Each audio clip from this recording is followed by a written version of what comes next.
Hello friend, good morning. Asha daily ব্লগে তোমাদের অনেক স্বাগত। একটা নতুন সকাল মানে নতুন ভিডিও নিয়ে চলে এসেছি। তো আজকে রবিবার আছে। সত্যি কথা বলতে আজকে একটু হয়তো বৃষ্টি বৃষ্টি হতে পারে, জানি না কেমন হবে।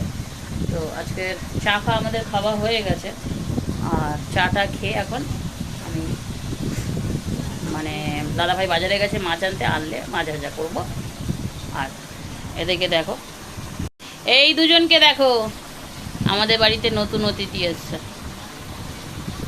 নতুন অতিথি আর কি, ছেলের মা মেয়ের মা। তো যাই হোক, আমার ঘর দোর সব একটু উলট পালট হয়ে রয়েছে। উলট পালট হওয়ার কারণটা আমি এখন জানাবো না, পরে জানাবো। এইসব দেখো, পরে বলবো কেন উলট পালট হয়ে রয়েছে। তো তোমাদের একটা জিনিস দেখাই। এই দেখো, তোমাদের দাদাভাই এই তরমুজটা নিয়ে এসেছিলো, আমি তোমাদেরকে দেখাইনি। তরমুজের ওজনটা কত হবে গো দাদাভাই? 7 কেজি না আরও বেশি? তো আর একটু আমার মন বলছে বেশি হবে, কারণ অনেক বড় তরমুজ।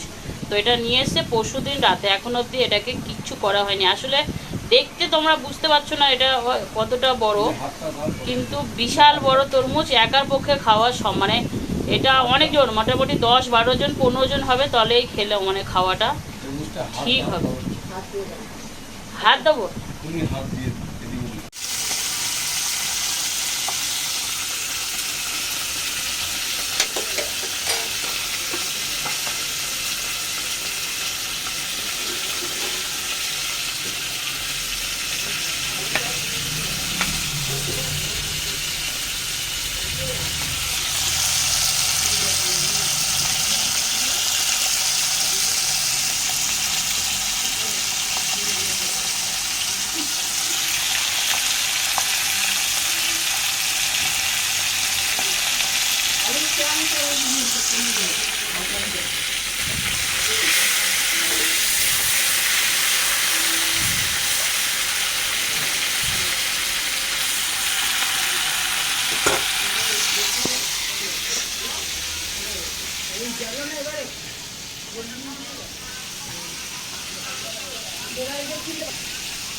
তো বন্ধুরা তোমার দাদাভাই বাজার দিয়ে এসে এই দেখো খেতে বসে গেছে। ঠিক আছে, ওনার তো ডিউটি যেতে হবে, খেতে বসে গেছে। তো ওনাকে আমি 2 পিস মাছ ভেজে দিয়েছি। মাছ ভাজা দিয়ে আমি এখনো সকালই আছে। সকাল আছে? কটা বাজে বলো? 12টা বেজে গেছে কি আর কি। তো ওদের আমার মাছ ভাজা কমপ্লিট হয়ে গেছে। এরকম মাছ নিয়ে এসেছিলো দাদাভাই, মাছ ভাজা কমপ্লিট হয়ে গেছে। তো একটু পরে এগুলো রান্না করব। এখন বাজে 11টাও বাজেনি। ঠিক আছে, তোমার দাদাভাই যেমন বলছে 11টাও এখন বাজেনি, এখন বাজে 10টা 49। তো তো বন্ধুরা, এই যে মাছ ভাজা তো ঢাকা ঢুকি দিয়ে আমি রেখে টেকে দিলাম। এবার একটু হাওয়া খাবো, গরম লেগে গেছে, তার কারণ এত সময় গ্যাসে সামনে দাঁড়িয়ে আছি। তো ও খাক, ওর মতন খেয়ে দিয়ে বেরিয়ে যাবে। পাটা একটু বড় করে ফেলতে পারছি না, পা বড় করে আমি ফেলতে পারি না, ছোট আমার পা। তো যাই হোক, এই তরমুজের গল্পটা বলি। তরমুজটা কিন্তু বিশাল বড়। তো এই বিশাল বড় তরমুজ তোমাদের দাদাভাই আজকের মানে মানে নিয়ে এসছে, আর আনবে না। এই বছরে তরমুজের সিজন শেষ, ওদের দোকানে আর খুব একটা তরমুজ আসবে না, যার জন্য এই বড় তরমুজটা নিয়ে এসছে। খাবো সবাই মিলে, যখন কাটবো অবশ্যই দেখাবো। আজকের হয়তো কাটবো বেলাতে, তোমাদের দেখাবো সবাইকে। তো বন্ধুরা, আমি মাছের ঝাল করছি এখন। হ্যাঁ, তোমরা হয়তো ভাববে যে এই আমার করার অবস্থাটা কি। সত্যি কথা বলতে আমি তোমাদের দেখিয়ে দিচ্ছি। এই দেখো, এই পিছনটা রান্না করে পুড়ে গেছে। এখন পিছন সাদা, এর সামনেটা কালো। এর ভিতর এর দস্তাটা খুবই খারাপ, মানে করার এটা খুবই খারাপ। তো দেখো, মাছ ভাজা করে রেখেছিলাম, সেই মাছ দিয়ে এখন বেশি করে টমেটো একটু মশলা দিয়ে ঝাল করছি। আর কি খারাপ অবস্থা দেখো, আমি তোমাদের বলছিলাম না সকালবেলা ওয়েদারটা খুব খারাপ। আমাদের এখানে খুব মানে একটু বৃষ্টিতেই জল দাঁড়িয়ে যায়। তো আমার মা বাসন ধুচ্ছিল, এই বাসনগুলো দিচ্ছে আমাকে। এই দেখো মা, এই দেখো বলো না, আমাদের এখানে সত্যি খুব খারাপ অবস্থা। তো যাই হোক, তাও আমরা এইভাবে থাকি।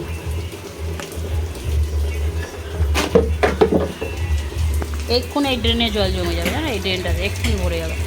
এখানে 5 মিনিট দাঁড়িয়ে বৃষ্টি হলে ড্রেনে জল জমে যায়। তো যাই হোক, কী আর করা যাবে, এইভাবেই থাকি আমরা। শাশুড়ি মা শুয়ে রয়েছে, আর ঘরের তো আরও উলট পালট করে দিয়েছি আমরা। আর রান্না হয়েছে মাছের ঝাল, এখানে মুসুরির ডাল, শাশুড়ি মায়ের জন্যে ডাল সিদ্ধ তুলেছি, শাশুড়ি মা ডাল সিদ্ধ খাবে। আর 1 হাঁড়ি তো ভাত করেই নিয়েছি। এই যে ভাত, ডাল সিদ্ধ শাশুড়ি মা খাবে, এটা টক দই এনে রেখেছি, টক দই খাবো ভাত দিয়ে। তো আজকের যা ওয়েদার, টক দই না খেলেও চলে যেত, কিন্তু নিয়ে এসে ফেলেছি, আর কি হবে, খেতে হবে। আজকের ওয়েদারটা এমন যে টক দইয়ের কোনো প্রয়োজন ছিল না। সত্যি কথা বলতে, যখন খুব গরম পড়ে, রোদের তাপ, তখন টক দইটা খেতে খুব ভালো লাগে। তাই মাছের ঝালটা হলে আমার রান্না হয়ে যাবে। তো তোমাদেরকে আমি বলেছিলাম এই তরমুজটা হয়তো কাটবো আজকে, কিন্তু আজকে আর কাটবো না, কারণ ওয়েদারটা সত্যি এমন জঘন্য যে এই ওয়েদারে এই তরমুজ খাওয়া যাবে না। কাটলে খাওয়ার কোনো মুডই থাকবে না। এইসব বাসন কুসন সব মানে করা হচ্ছে, আমরা অন্য জায়গায় শিফট করবো, এখানে থাকবো না, জল উঠছে, অন্য বাড়িতে আমরা শিফট করব। ওই জন্য আর সেরকম কিছু, মানে এতদিন ব্লগ ফ্লগ বন্ধ, তাই জিনিসপত্র সব গোছগাছ হচ্ছে। আর এই দেখো, এখানেও সব গোছগাছ হয়ে রয়েছে। আশা করছি এবারে নিয়ম মতন ব্লগ দিতে পারবো আমি তোমাদের। ঘরের অবস্থা খুবই খারাপ, এই দেখো সব অগুচালি, দেখতে পাচ্ছ, সব উচালি। তালা মেরে দিয়েছে তো, চলে আসো এবারে, খুলে চলে আসো এবার এটা দিতে। তো চলো বন্ধুরা, রান্নাটা করে নিই, পরে আসছি তোমাদের সাথে কথা বলতে। তো বন্ধুরা, আমার মাছের ঝাল হয়ে গেছে, এই দেখো, এইটা হচ্ছে আইলা মাছের ঝাল, এটা আমার ফেভারিট আইলা মাছের ঝাল। এটা ভোলা মাছের ঝাল, এটা আমার মার জন্য করা, আমার মা এই মাছ খাবে না। তো সব গুছিয়ে রেডি করে নিয়েছি। আকাশের ওয়েদারের অবস্থা দেখেছো কি জঘন্য, টিপ টিপ করে বৃষ্টি পড়লেই ভালো, সামনে জলটা না জমলেই হলো। যা অবস্থা বলার মতন না। আমি রান্না করে আমার অনেক কষ্ট হয়ে গেছে, তাই এখানে এসে এই আয়নার কাঁচটা একদম নষ্ট হয়ে গেছে, যার জন্যে এইরকম দাগ দাগ। 10-15 মিনিট বসবো, তারপরে খাবো। তো চলো, আবার একবারে পরে দেখা হবে। তো বন্ধুরা, আজকের আর সেরকম কিছু দেখানো হলো না সারাদিন। মোটামুটি তরমুজটা কিন্তু আমরা খাইনি এখন অবধি, সেটাই রয়েছে। আর দুপুরে তো রান্না হয়েছিল, এখানটা দেখো, ডাল, মাছের ঝাল, মার মাছের ঝাল। এখানে শাশুড়ি মায়ের জন্য গোলা রুটি বানিয়েছি, কারণ রুটির দোকান আজকে সব বন্ধ, বাইরে অবস্থা খুবই খারাপ। আজকে দিদিও এসছে এখানে খাবে। তো দিদি কি খাবার নিয়ে এসে চলো দেখায়। দিদি এনেছে শুধু রুটি, শুধু রুটি, আর আমি ডিম, আমাকে একটা ডিম দিয়েছিল, একটা ডিমের পোচ বানিয়ে দিয়েছি। তোমাদের দাদাভাই ওই ঘরে আছে, এখন আসেনি, কিন্তু বাইরে প্রচুর বৃষ্টি হচ্ছে। আজকে রাত্রিবেলা ঝড় আসবে, আমার ননদ খবর নিয়ে এসছে, রাত্রিবেলা উমাল না রুমাল আসবে, এসে ঘর দর তজনজ করে দিয়ে চলে যাবে। ছাতা। তো যাই হোক, এই গোলা রুটিটা বানানো হয়েছে। এই গোলা রুটির মধ্যে কি কি আছে জানো তো?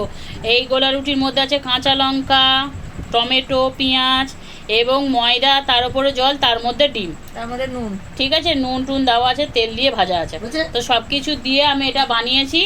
সিরিয়াস বলছি, এদের দুজনকে দেখো, এদেরকে ডাকার আগে এরা দুজনে খেতে বসে গেছে। আমি জাস্ট এইগুলো কি বসতে পারে সারাক্ষণ, কি বিজনেস এইখানটায় খাওয়ার দেওয়াতে এরা দুজনে এসে বসে গেছে। চুপ করো, ঢপের কথা তোমরা বলো না। এখন আর কি বলবে, ফট করে বলছে কি আমরা কি এখানে এসে বসতে পারবো না। আর এক্ষুনি আমার শাশুড়ি বলছিল কি খিদে পেয়েছে, আবার কখন খাবো। ঠিক আছে, তোর ভাইকে ডাকছি, তোর ভাই এখন খাবে না, আসে না, চিল্লালাম। এরা খেতে বসে গেছে দুজনে, খাবারই দিল না। এই তো দেবো, তো নিয়ে খেলিয়ে বসেছি মানে দেবো নাকি।